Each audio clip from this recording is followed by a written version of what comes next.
PR পদ্ধতিতে নির্বাচন সহ ৫ দফা দাবিতে ১৮ সেপ্টেম্বর ঢাকায় বিক্ষোভ সমাবেশ ও মিছিল করবে জামায়াতে ইসলামী। একই দাবিতে ১৯ সেপ্টেম্বর বিভাগীয় পর্যায়ে এবং ২৬ সেপ্টেম্বর জেলা ও উপজেলা পর্যায়ে বিক্ষোভ মিছিল করবে দলটি। বান্ডেল থাকলে প্রতি সেনমানিতে টাকা বাঁচবে।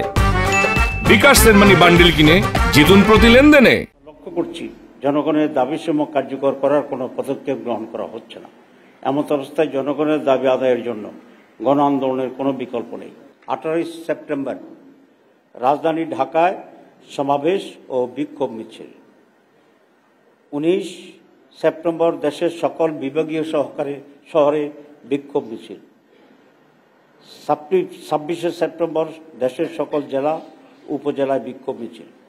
এইসব কর্মসূচি বাস্তবায়নের মাধ্যমে জনগণের দাবি আদায়ের লক্ষ্যে ঐক্যবদ্ধ হওয়ার জন্য আমরা দেশবাসীর প্রতি উদাত্ত আহ্বান জানাচ্ছি।